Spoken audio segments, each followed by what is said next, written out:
I've talked to a lot of foreigners who've come here. They've never been to anything like this before. It's not like Reykjavik is a sleep town, but it's like it awakens so crazily. Yeah, I think it's like if you take 2/3 of a nation with 200,000 people and pour excessive amounts of alcohol on them and add a mixture of worldly hipster types eating our hot dogs and trying to woo our women, that's kind of what it is.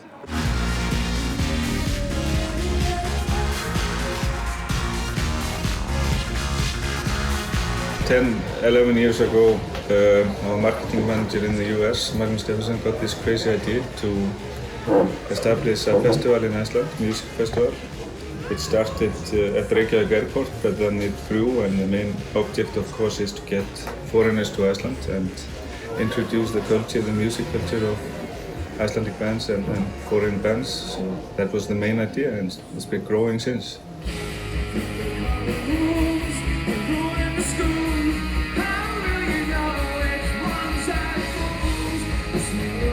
Iceland seems to turn Western ideas about musical culture on their head. Alternative music is mainstream in Iceland.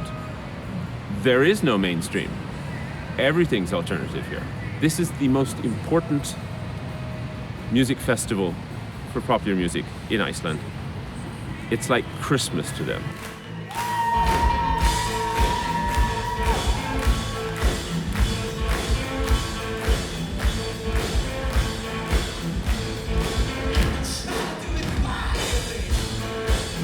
This has always been a great festival, great atmosphere. It's based on the great Icelandic talent.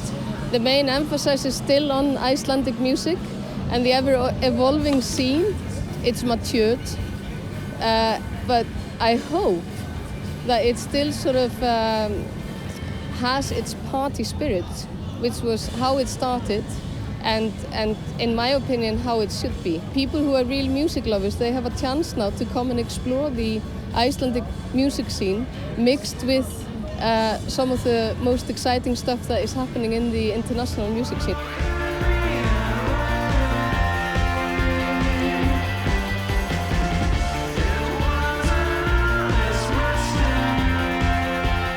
I think, while people talk a lot about the, the big bands that come over, so there's been people like, Florence Machine came over actually just before they're big, and Hot Chip, etc., and Block Party. I think, they're fantastic, and I think adds something really exciting, really interesting for, for the Icelandic scene.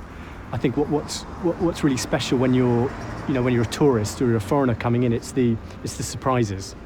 It's walking into a bar, really small, sweaty, intimate bar, and just seeing a band you may never heard of that could be your next favourite band.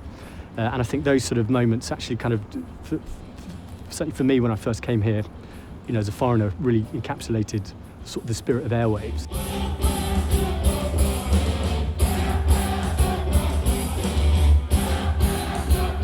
Most of the people who come to the festival are, music lovers from all over the world and from Iceland, and they come to enjoy music and they come to explore and discover new music.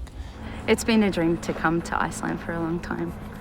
I think, mostly because the music has been so inspiring over the years. Airwaves is nice because you can see the scene like it is.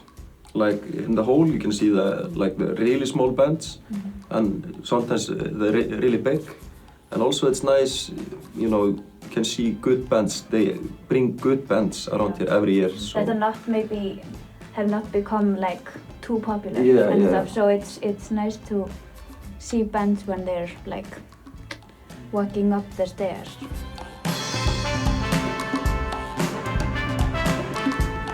I think it's often the best time to see a band because they have that raw, burning ambition, and they've got it. You've got them at a stage where things are starting to happen. I think when you combine those two things, you're in for a really exciting show. I think there's no such thing as an Airwaves band, because you can go like 10 years back when it was Fatboy Slim or he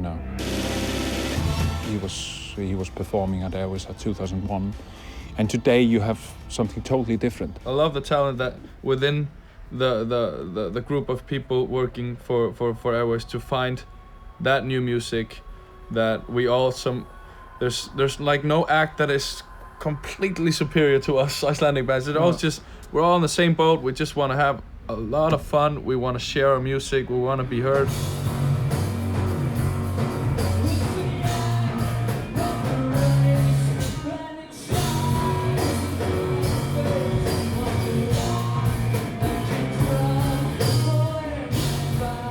Airwaves has had a very good track record of spotting bands at perfectly the right time in their career, putting them on airwaves and catching them just before they hit this sort of in some cases the big time. There's a couple of immediate names spring to mind. So you've got Hot Chip, who actually very vocally credit Airwaves as their first step to where they are now, and of course there's Florence and the Machine, and sort of countless other bands.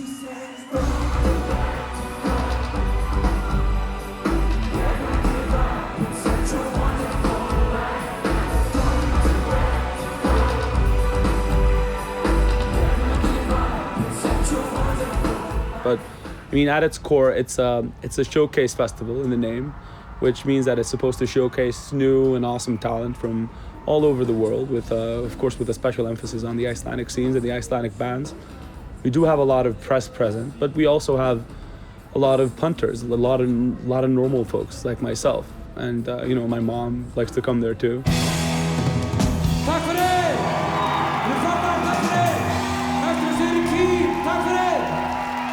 Já, Kín sko, þegar þeir bókuðu Kín þá voru þeir bara svona, það er nefnilega líka þannig þó að í hugum allra í dag þá Kín bara svona pophljómsveit sko, og Coldplay. Þá var sko Kín svona með svona indie stimpil þegar bandið bókað, og þeir voru það svolítið ennþá þegar þeir komu að spila á Airwaves. Ég held að Kín fengi aldrei að spila á Airwaves í dag sko.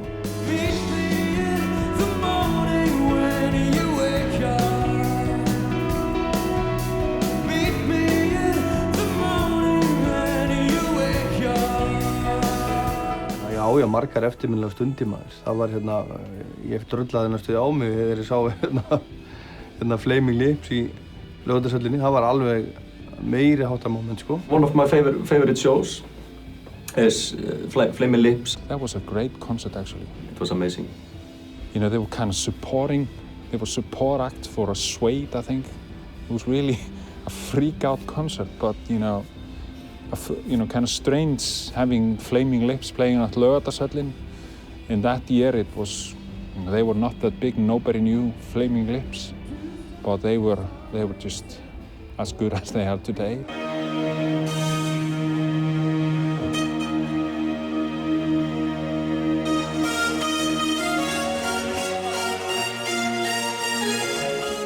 When I started going, I couldn't go in because I wasn't old enough, so I just went to all the off venues.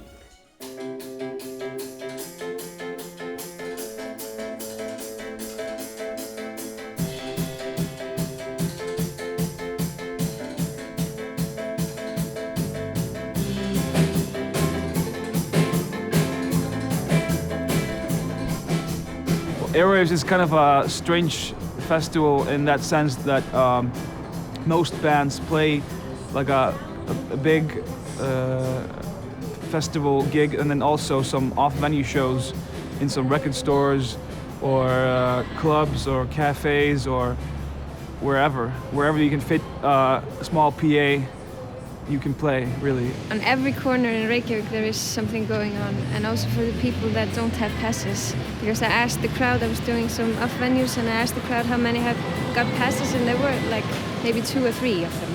So people are using this and all the other tourists and the people who live in Reykjavík from outside are coming into town to see some off-venue gigs, because it's like on every coffee house and hair saloons and restaurants, and it's just full of life and really, really entertaining and fun. You can just walk down the street at 4 o'clock on a Saturday afternoon, and there's music coming from every hole in the ground. And often the off-venue shows are the most memorable. There's music everywhere, and people having the best time of their lives.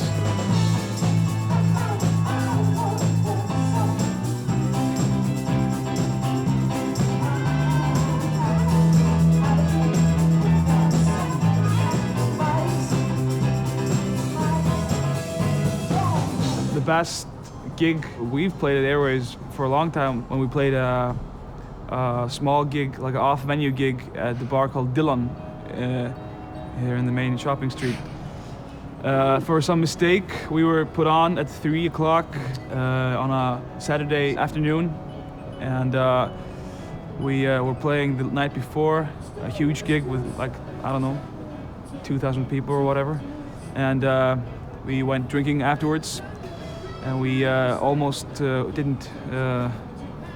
we couldn't find the force to wake up the morning after, and it was raining heavily, and it was 3 o'clock on a Saturday afternoon. We dragged ourselves down to the venue. We thought we were going to be playing for the bartender and his girlfriend, but the place was packed in this small place, and everyone was waiting for us, and we were so hungover we could not stand almost, but it was a great show. So.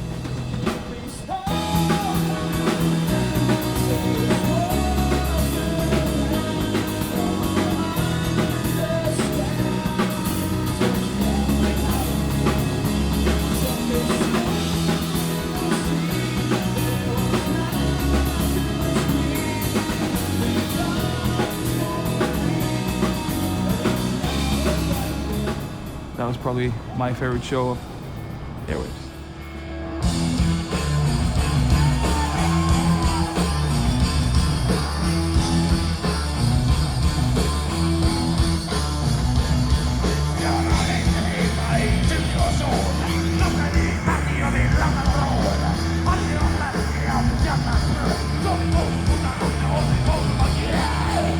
When we started to go to Airwaves, I was like, I regretted never being like part of the off-venue experiences the years before, because I didn't realize what was going on. A lot of the venues here, particularly off-venue places, are very small and kind of quite sweaty and quite down and dirty. And you add a mix of alcohol and Icelanders, and I think that creates quite an extraordinary party. And then you add some fantastic music, incredible bands, incredible local bands. I think you've got a very special event indeed. Just walking down the street of Laugavegur and Austurstræti and these little parks, there's just a lot of beautiful people that you want to talk to. You can hear music all over. Everybody is smiling, in a good mood, It's still kind of bright outside and it's not getting that cold. The city is really beautiful. Well, I think everybody who lives in Iceland sees that the city comes alive. And during the winter months, there's maybe not always so much happening in Reykjavik. And I think everybody, both who lives here and who visits here, can notice that the city is really alive. I'm going to motherfucking Airwaves, yeah!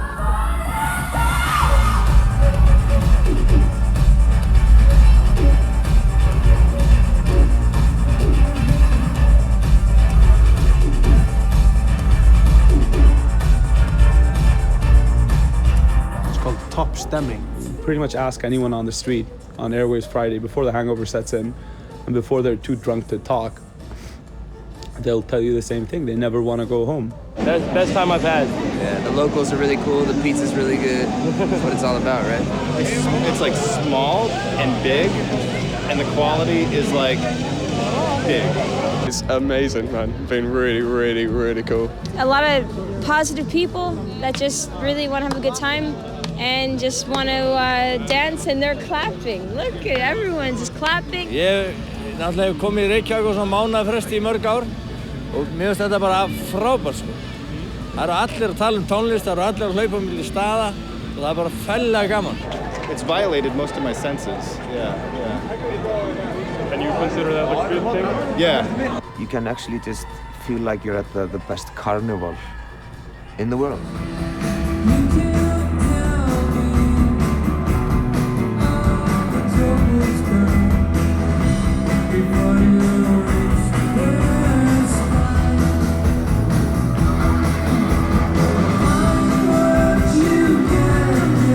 When you go to foreign outdoor festivals, there is mud and smell of urine. But in Iceland Airwaves, you don't have any mud, you don't have urine, except maybe inside your body. And then you can get rid of it in certain facilities that is provided by the festival. Sometimes you don't have to wait in a queue to get into the concerts, especially if the bands are not very good. If the bands are good, it's more likely that you have to queue to get in. But the queues can be fun because there is a lot of nice people in Iceland. I met Slagsmálsklubben yesterday. They gave me, I don't know, they just took me backstage and I don't know, we had a blast. Everyone's really friendly, like everyone's been really good to me. Loads of people that I didn't know, like just really, really kind, like looking after me, just been awesome, yeah.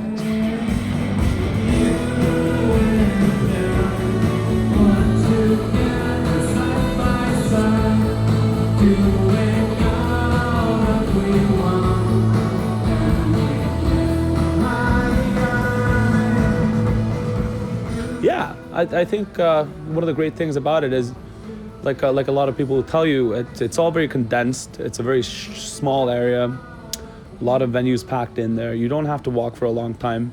If there's a line, you know, say you wanted to go see the, I don't know, the fucking Kaiser Chiefs or something, and oh, there's a line. Well, you know, just pop into the next bar.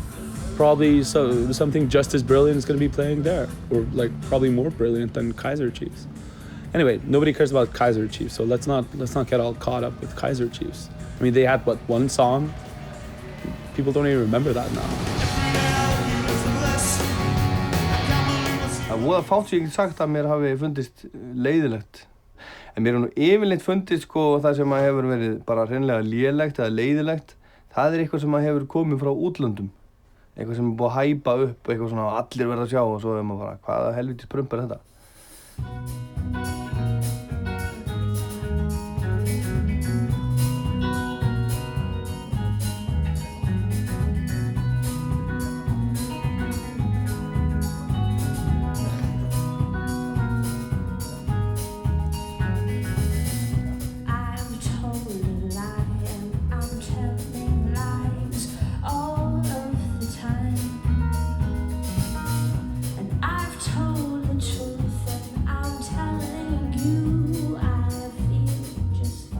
You can find pretty much a lifetime supply of concert-going experiences in just a single evening. It's catered to the person that really wants to fit in music for every single hour of their day. You can plan it if you want. You can see like, okay, I'm gonna see this band at this time and this, and you can go through the brochure and do that.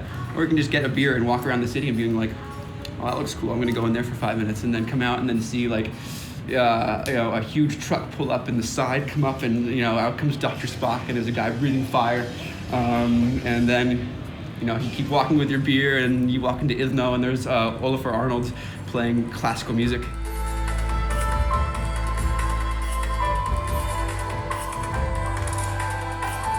This is my favorite week of the year. There's so much culture, not only music, just everything blossoms during this week because everyone wants to show themselves to all these thousands of foreigners that are coming to Iceland. And people try so hard to just make a good party and just to show everyone that we know how to have a good time, that it becomes really nice. The sort of the party scene and the music scene here is very different from other European countries as well. There's an intent. We are going to have a good time. We're going to drink, hear some go out, and I think as you know, foreigners, they just get completely sucked up with it.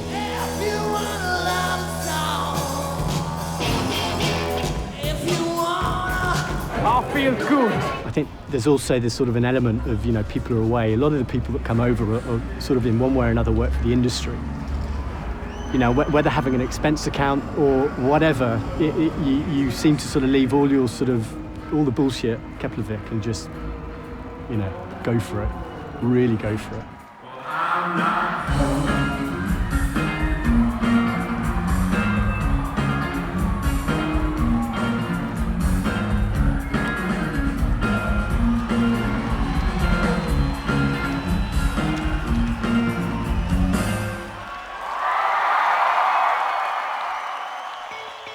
You party, yeah, it's a lot of partying, a lot of music, a lot of, I think there's a lot of illegal babies conceived, you know, in the back rooms and in the bars. The atmosphere is fresh, and everything smells of freshness. All you want to do is dance. And that's why we come here to NASA. We want to dance. Yeah. So let's dance! Dance, kid! You go to a bar or wherever and you're partying and you realize that most of the people in there performed that night. Yeah, so it's all kind of egalitarian, and I'm sure people are going to tell you, like, after the show you're standing in line, next to the dude who was playing, whether it's from like the international headliner, or maybe you'll get Ed Frosty from Grizzly Bear trying to get you to slip him some tongue. That happened to. No, that didn't happen, but it might have happened. I'm not sure. I was kind of drunk at the time. I would definitely just recommend to anybody that try to get close to the bands, and because this is such a small community that bands are gonna be partying out late at night. So you can go up and talk to them and they're just gonna like it. It's not like they're so famous that they can't talk to you.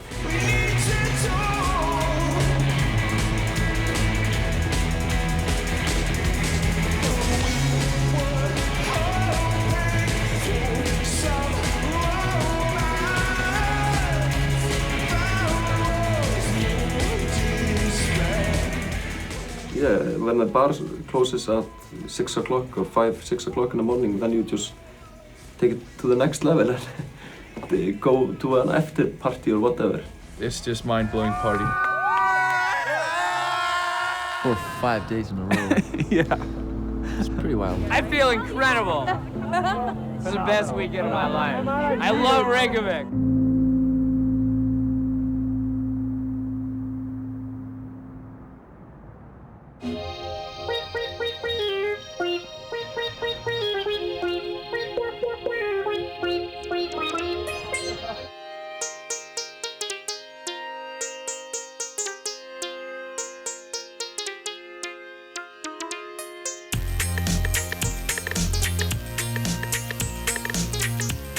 I love the Blue Lagoon hungover party. People have seen this move? Yeah, we started it. Not us, but me and a couple of friends from Denmark. That was before I became famous. Luckily, because I ended up mooning and taking my shorts off, so hopefully those pictures will never see the light of day.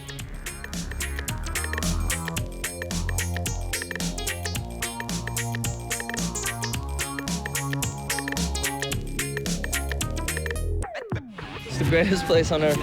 I came here last year and it was amazing, and I came here again this year just because I liked it so much when I came the last time. This year's actually been even better. Yeah. It gets better every year. For sure. I mean, I didn't see a single bad band last night. Everything was amazing.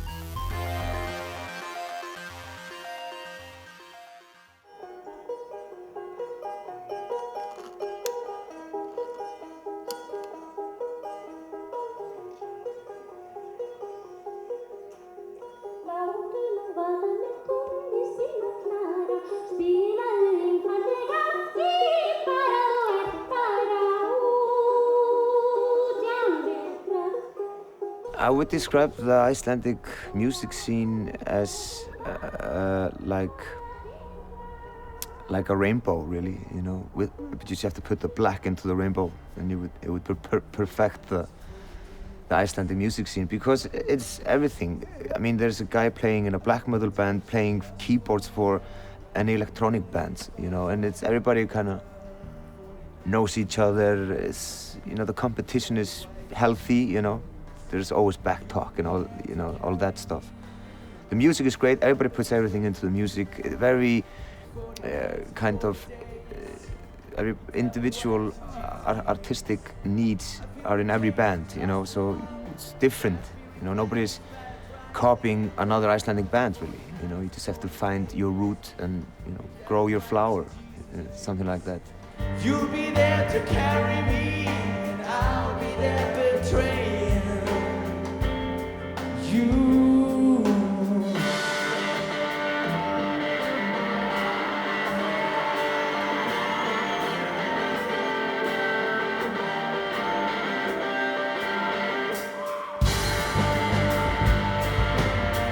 I think the most interesting thing about Icelandic music is how it's both familiar and a little bit off.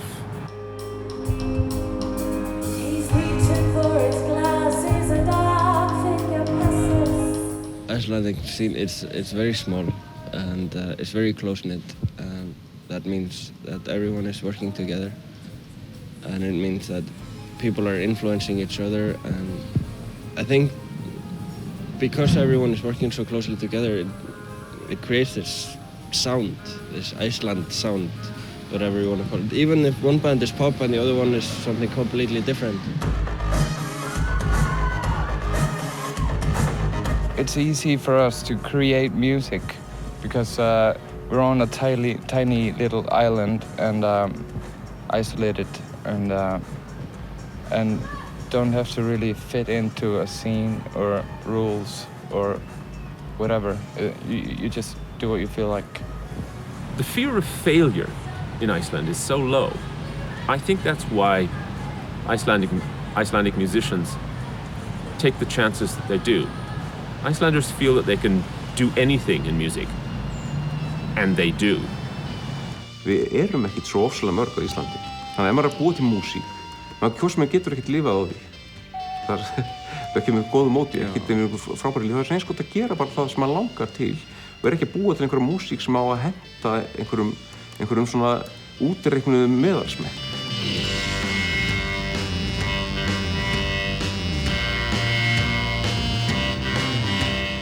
Yes, the nature has an effect on us. Of course it does somehow. How would you be if you had only sun during the summer and no sun during the winter? You get depressed and you get extremely happy during the summer. So the Icelanders are born manic depressive. Yeah. Depressed at wintertime, manic in summertime.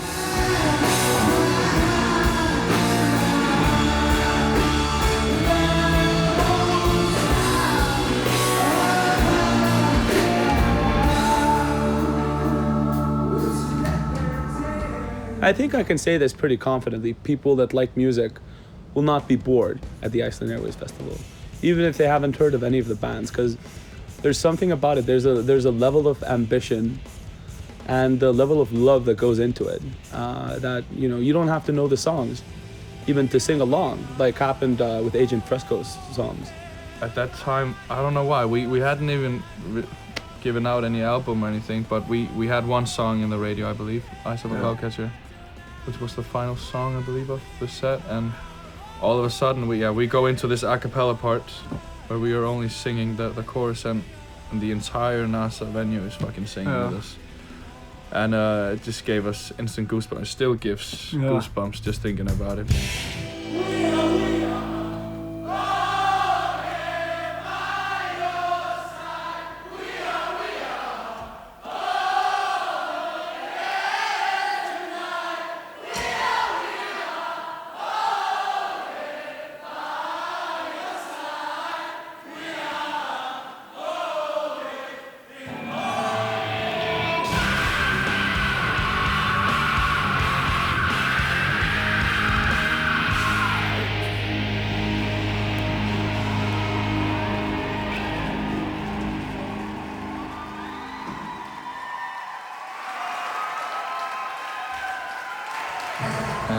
There's always something a bit extra, and that is, what I like about Airwaves, and I would like to carry on doing at Airwaves. We have some goodies up in the bag we are not going to announce. Hey Mona, come on!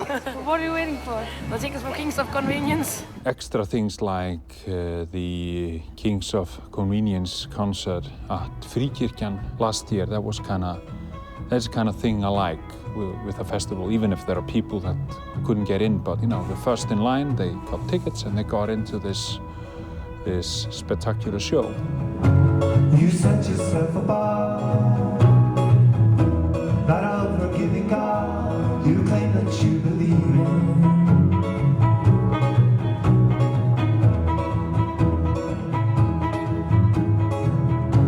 Your kind is gonna fall. Your ship is sinking fast and all your able men are leaving. Believe, believe.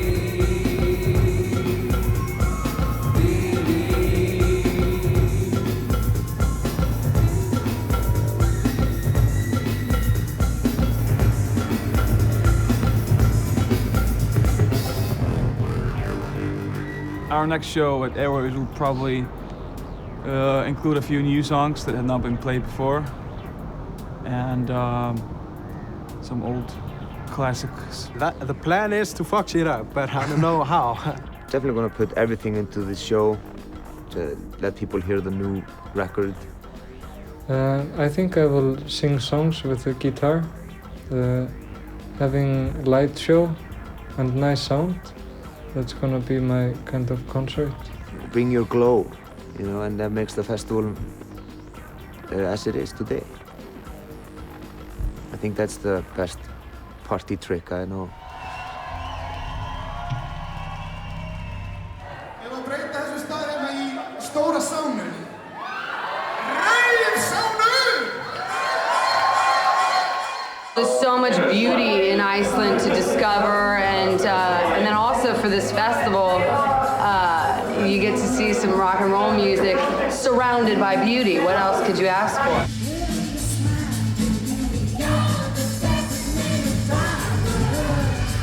It's been amazing. I love Airwaves, but it is the last night of Airwaves, and I was dancing so hard that I lost my credit card. This is by far one of the coolest things I've ever been to.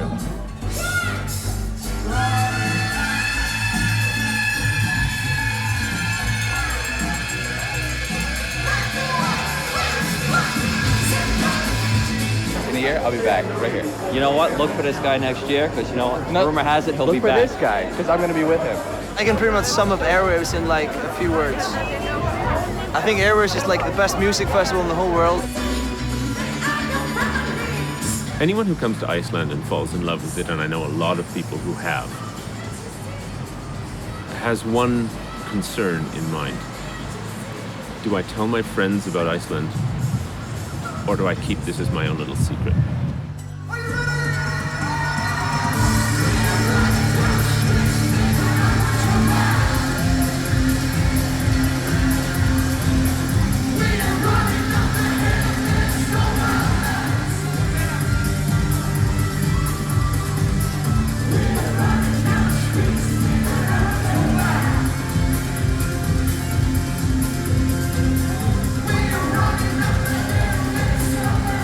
So we'll be seeing you again next year. Of course. Of course. There's nowhere else I'd rather be than here for Airwaves.